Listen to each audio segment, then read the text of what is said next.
everybody, Lloyd here. We've just got played, and today we're doing another game unboxing.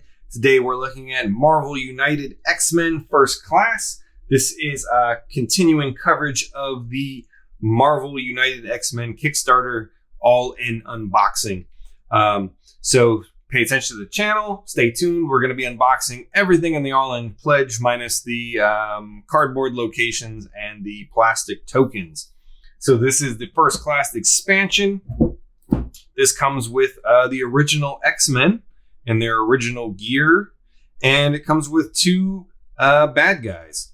So you do need the core game, either the X-Men or the Marvel United base game to play, and it goes from 1 to 4 players, or 5 if you want to have someone play the supervillain. So let's go ahead and take a look inside the box and see what we've got.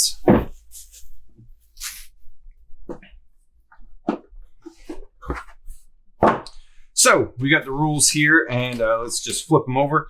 So if you're not familiar with Marvel United, the way it works is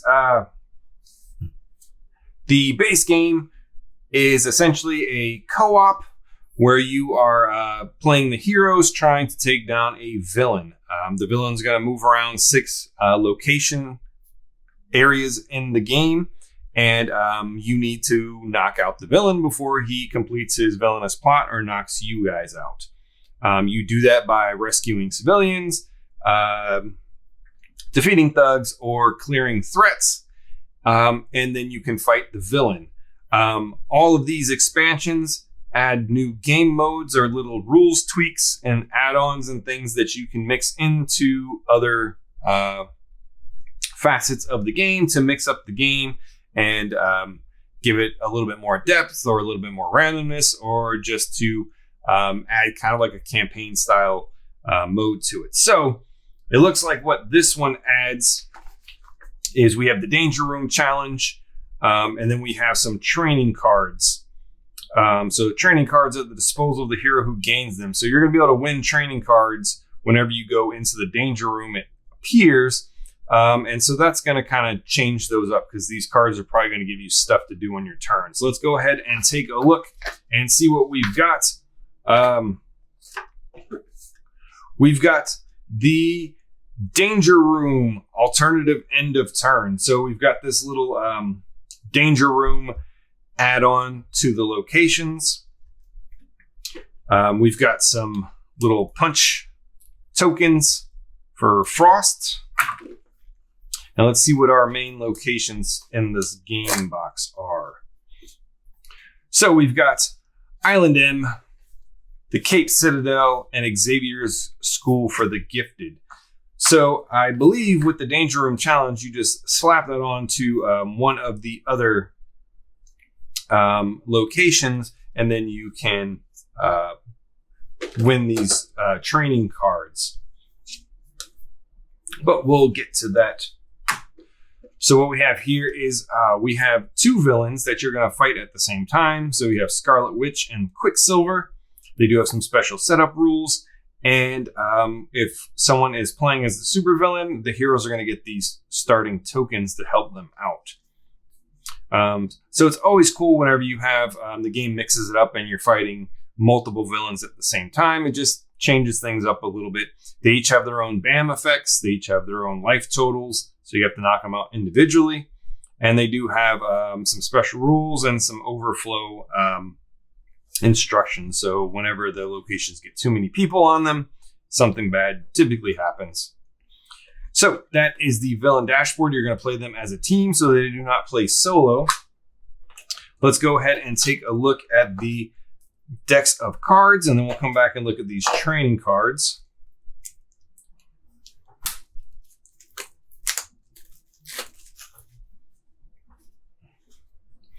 So first up, we have the villain cards for Scarlet Witch and Quicksilver, for Wanda and Pietro. So they're both moving, which is different than like if you played the Sinister Six version. Sinister Six, I believe only one moved at a time, but in this one, they're both moving every turn. I guess sometimes they won't move, but they're both activating at the same time. And It looks like wherever... I don't know. It looks like wherever he lands is where this happens. So not where she lands. So that's a little bit different. So they're both moving, but he's affecting the board and it doesn't look like she is. So if you knock him out, I assume this wouldn't happen. But we'd have to cover that in the rules. But that's what I'm gathering by looking at these cards. So that is pretty cool stuff. They changed up how the game works a little bit. We've got the different threats.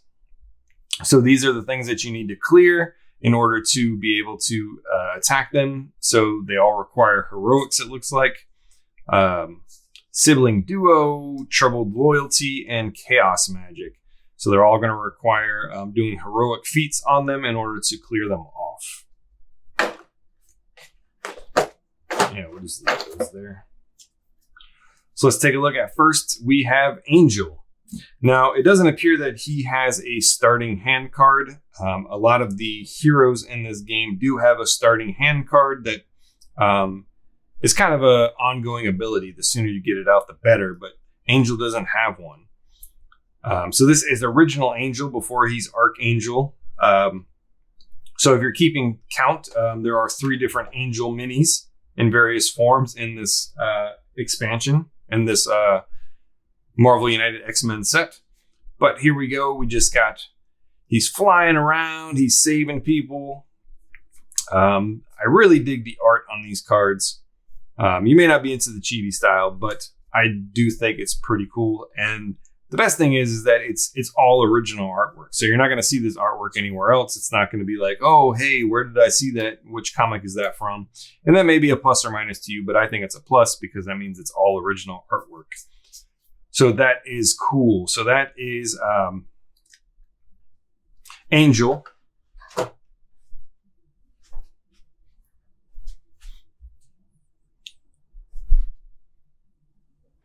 Okay, so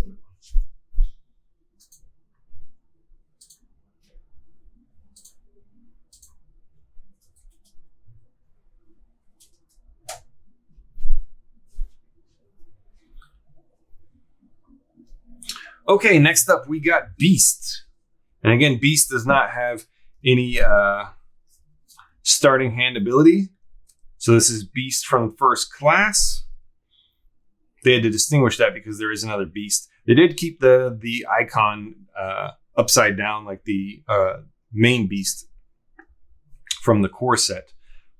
It's just pretty funny. So yeah, this is Beast before he's, the blue furball, before his mutation goes even further. Pretty cool artwork. That's him doing some sciencey stuff because he is one of the smartest people in the Marvel Universe. So he combines the brains and the brawn, which I assume is probably gonna, show up in his powers here.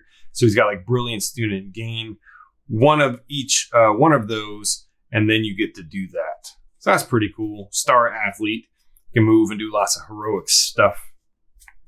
So that is Beast. Let's take a look at Bobby Drake, Iceman from the First Class, because there is another Iceman in this set.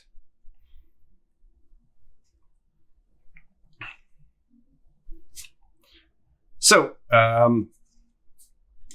just flip through the cards. This is his snowman form before he becomes completely ice. He's more like a snowman here.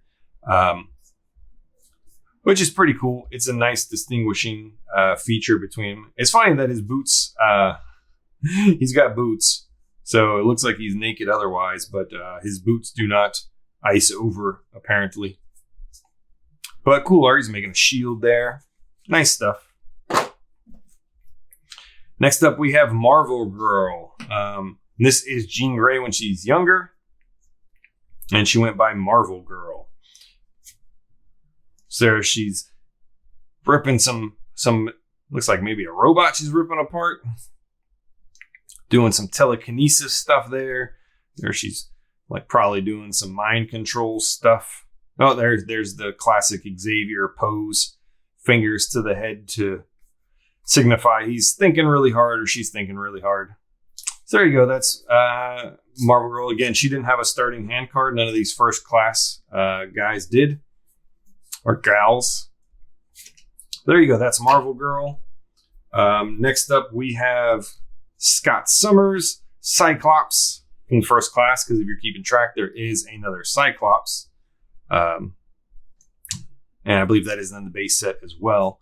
So here we go. This is, Cyclops before he became a huge jerk, I guess.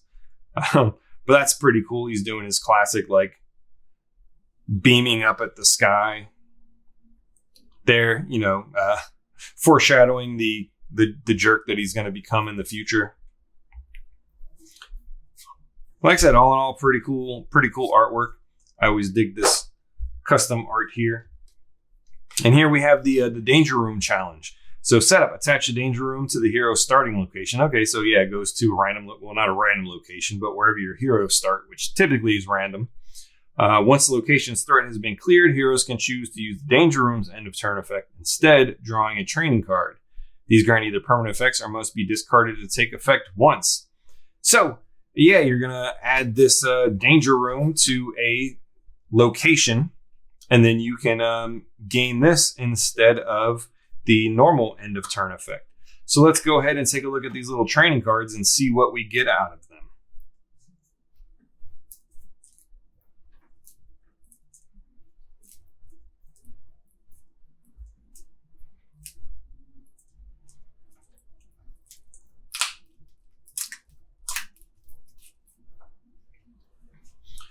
All right, so here we have the training card deck. And you get these training cards again from the Danger Room. So some of these are going to be permanent, some are going to be discards. So let's just take a look at a couple of these and see what they do. So this says, add one move symbol to the bottom of the card you're currently playing, valid as long as it's in the storyline. So that's pretty cool. So you could just add an extra move symbol. You can add an extra punch symbol, an extra heroic symbol. This will let you draw 2 cards and discard one. Draw 1 card and discard 1 crisis token. That's always helpful, getting rid of crisis tokens. Permanent. You may deal 2 extra damage to a henchman you dealt at least 1 damage to this turn. So that's good for when the henchman gets stronger. And you can deal... I'm sorry, these are the henchmen. So these are the guys that come out on the board. Not the thugs, but the henchmen. So that's pretty cool. So you can deal 2 extra damage to them. That's very nice. So it'll help you clear the threats faster. You can deal 1 extra damage to a villain you dealt at least 1 damage to. So you can punch the villain harder. That's pretty cool. You can add 1 action token of your choice from the pool to a threat in your location. So that's pretty cool. If you use the punch before using heroic this turn, gain an extra heroic. So that's pretty cool too. So these are all like very helpful abilities that are going to, give you some extra stuff to do on your turn. So that was all the cards. Let's go ahead and take a look at all the minis. All right, so let's take a look at the Marvel United X-Men First Class minis. We're going to start with one of the villains, and we will start with Scarlet Witch. So this is, her back in the 70s, like first appearance getup with the weird headgear and, the shorts. So this is not the same Scarlet Witch mold from the previous Marvel United stretch goal box. This is a completely unique sculpt. It's pretty cool. Looks like she's floating. They used her cape to root her to the ground, but her feet are off the ground. So that is pretty cool. I definitely dig it. So let's move on to her brother Quicksilver. And again, this is, the evil Quicksilver, the villain Quicksilver, like when he was first introduced. So this is a similar sculpt because, they want to draw, they always want to have Quicksilver running. And, the big difference here is he's got these little shoulder pad things. I think his hair is a little bit different. And he is wearing the little, booty shorts. He's got to fight friction somehow. So there you go. That is Quicksilver. Not bad, not great. I like it. It's cool. Not one of my favorite characters, though. So the first hero we'll get into out of the box is Cyclops. If you're keeping count, this is the third Cyclops in the box. We had the Phoenix Force Cyclops, and we have the original, not the original, the 90s era Jim Lee Cyclops in the base Marvel set. Marvel United X-Men set. This one's pretty cool. You know, they're in that old school first appearance, first class get up. You know, everyone was wearing shorts back then. But yeah, it's Cyclops, pretty cool. We're gonna pull out next Marvel Girl, aka Jean Grey, when she went by Marvel Girl. You know, and she's got the matching outfit there without her hair coming out the top, just, you know, hair coming out the back like a ponytail at the back of a hat. This is an okay figure. I'm not super big on the first class characters, like their look and stuff. It was kind of cool, and they brought them back in a recent X-Men comics before they reset everything a couple years ago with the House of X and Powers of X, Powers of 10. But still pretty cool. Yeah. Next up, we've got Bobby Drake, aka Iceman, and this is him kind of in his snowman persona before he went completely ice. You know, he was kind of a snowman wearing his little boots. He's shooting a snowball like he's Elf, taking out teenage hooligans, teenage bullies. So it was a little bit different because I think the original drawings of him, he did not have, you know, his hair. He was just kind of like snowman all over with very little features and details to him. But, you know, he looks pretty cool. I think he's okay. Some weird issue there, like there's some major gapping with his head mounted onto his body there, but that's not a big deal. It's an okay figure. It's pretty cool. It's got some texture work to it, you know, so he's not smooth. He's kind of like made of, you know, clumps of ice or snow. So yeah, there you go. That is Snowman, Iceman.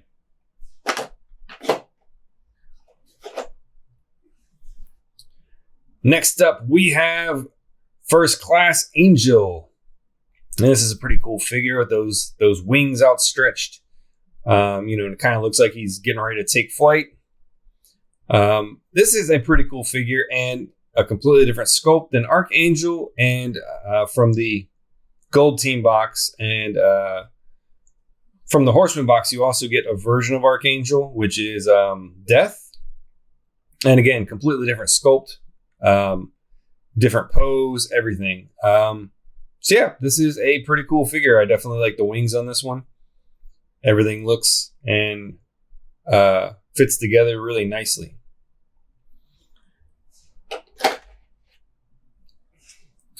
And last up, we have Beast, before he got all blue and furry, before the next stage of his mutation kicked in. So this is, you know, old school Beast, where he's just kind of the brawn of the group.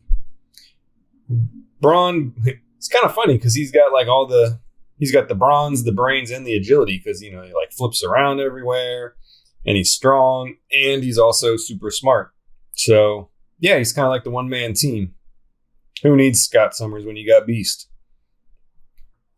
But this is a cool figure. Again, I kind of wish they would have done at least one of his figures in kind of like an upside down pose. But this one's still cool. He's got like proper, you know, buffness. So yeah, pretty cool figure. I still think that the Angel's probably the best in the box just because of how impressive he looks. But this one's pretty cool too. And that's going to do it for the X-Men First Class figures.